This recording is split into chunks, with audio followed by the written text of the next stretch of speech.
Halo teman-teman semua. Pada kesempatan ini saya Cini Simanunggalit akan menjelaskan sedikit pemahaman yang saya dapat dari pembelajaran pasar modal selama dalam perkuliahan. Pasar modal dalam pengertiannya secara umum adalah suatu sistem keuangan yang terorganisasi, termasuk di dalamnya adalah bank-bank komersial dan semua lembaga perantara di bidang keuangan serta keseluruhan surat-surat berharga yang beredar. Dalam arti sempit, pasar modal adalah suatu pasar atau tempat berupa gedung yang disiapkan guna memperdagangkan saham-saham, obligasi-obligasi, dan jenis surat berharga lainnya dengan memakai jasa para perantara dan pedagang efek. Dalam bentuk transaksi di pasar modal ada dua, yaitu yang pertama hutang berjangka, jangka pendek maupun jangka panjang. Utang berjangka merupakan salah satu bentuk pendanaan dan bentuk entitas atau badan usaha yang dilakukan dengan menerbitkan surat berharga dan dijual kepada pemilik dana atau pemodal. Di dalam pendanaan utang jangka panjang dikenal dua macam surat berharga, yaitu pertama, obligasi, merupakan surat pengakuan hutang oleh suatu entitas, biasanya perusahaan atau perseorangan, dengan disertai janji memberikan imbalan, bunga, dan rate tertentu. Kedua, sekuritas lainnya, yang terdiri berbagai sekuritas yang biasanya disebut sekuritas kredit. Dua, penyertaan.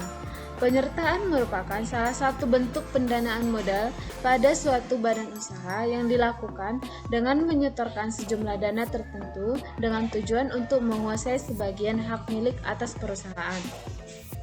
Adapun peranan pasar modal, yaitu pasar modal mempunyai peran penting dalam suatu negara yang pada dasarnya mempunyai kesamaan antara suatu negara dengan negara lain.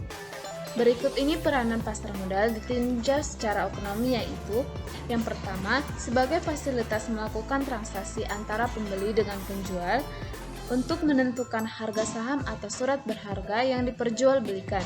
Yang kedua, pasar modal memberikan kesempatan kepada pemodal untuk menentukan hasil atau return yang diharapkan.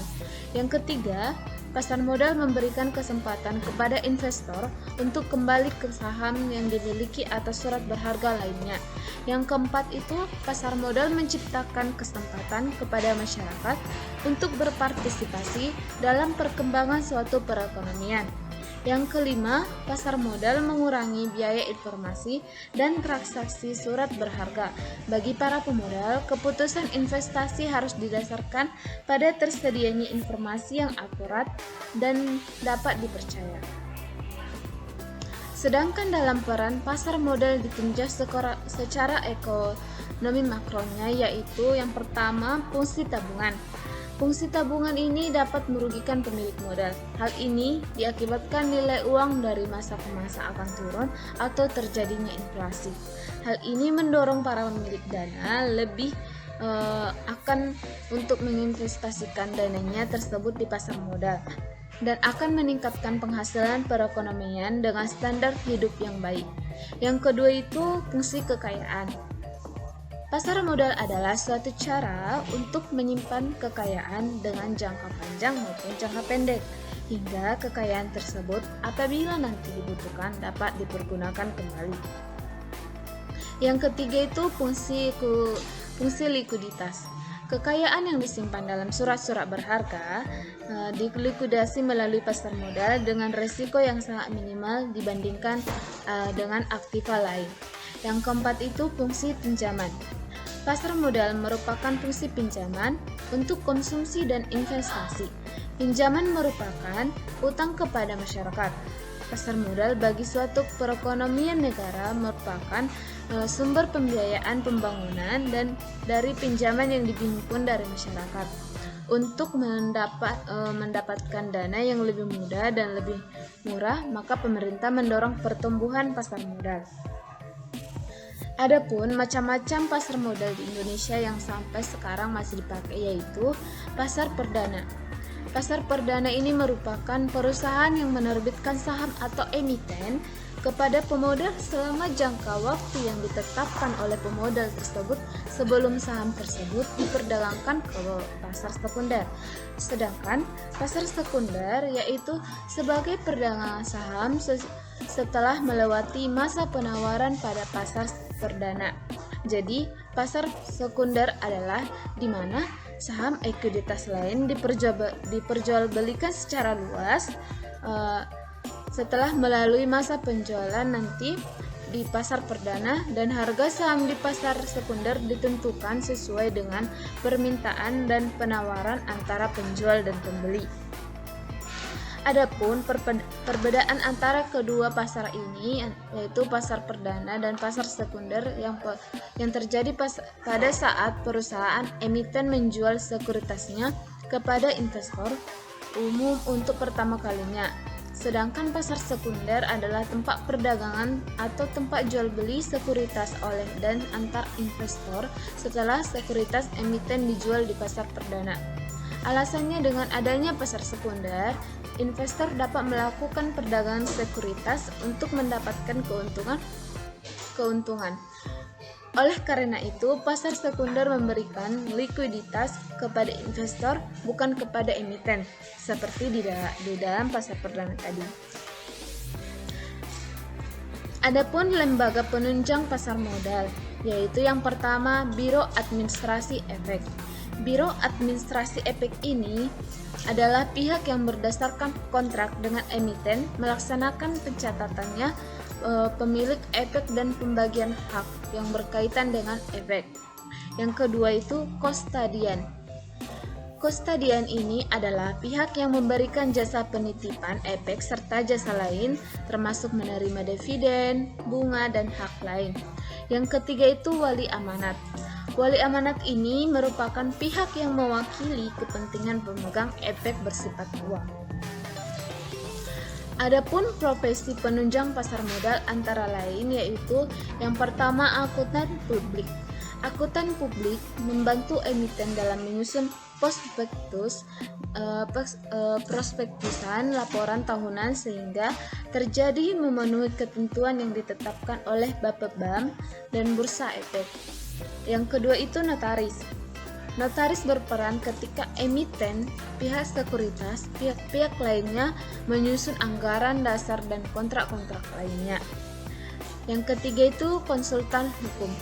Konsultan hukum membantu dalam melakukan kegiatan agar sesuai dan tidak melanggar ketentuan yang berlaku dan aspek hukum lainnya.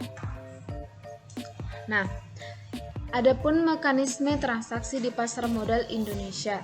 Sebelum melakukan transaksi, investor harus terlebih dahulu menjadi nasabah di salah satu perusahaan efek yang menjadi anggota bursa. Seperti halnya dalam membuka tabungan di bank, harus ada minimal investasi awal yang ditempatkan. Jumlah deposit yang diwajibkan bervariasi. Misalnya, ada perusahaan efek yang mewajibkan sebesar 15 juta, ada sebesar 25 juta, dan lain-lain. Namun, ada juga perusahaan yang menentukan misalnya 50% dari transaksi yang akan dilakukan sebagai deposit. Misalkan, seorang nasabah akan bertransaksi sebesar 10 juta, maka bersangkutan diminta untuk menyetor dana sebesar 5 juta. Nanti setelah nasabahnya membuka deposit di sebuah perusahaan efek dan mendapatkan persetujuan dari perusahaan efek tersebut, baru dapat dilakukan transaksi saham. Transaksi saham ini diwakili oleh transaksi efek dengan pemesanan atau order untuk harga tertentu.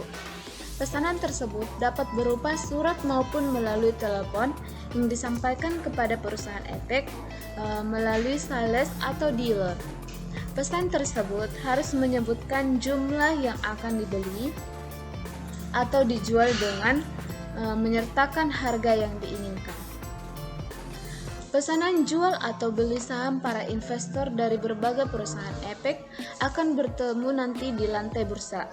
Setelah pertemuan atau match antar order, maka proses selanjutnya adalah proses penyelesaian transaksi.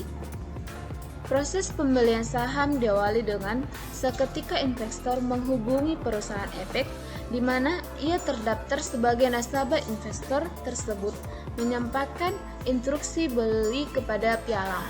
Misalkan, investor ingin membeli saham Telkom atau match antara order, maka proses selanjutnya adalah proses penyelesaian transaksi. Proses pembelian saham diawali dengan seketika investor menghubungi perusahaan efek di mana ia terdaftar sebagai nasabah. Investor tersebut menyampaikan instruksi beli kepada pialang. Misalnya, investor ingin membeli saham Telkom atau TLKM pada harga sekitaran 4.624.625 perdagangan efek atau WPPI. Perusahaan efek tersebut di lantai bursa. Kemudian trader tersebut memasukkan instruksi beli ke dalam sistem komputer perdagangan di BEI yang dikenal dengan sebutan Jakarta Automated Trading System atau JATIS. Baiklah teman-teman, sekian yang dapat saya jabarkan mengenai pasar modal. Apabila ada salah dalam penjabaran saya minta maaf.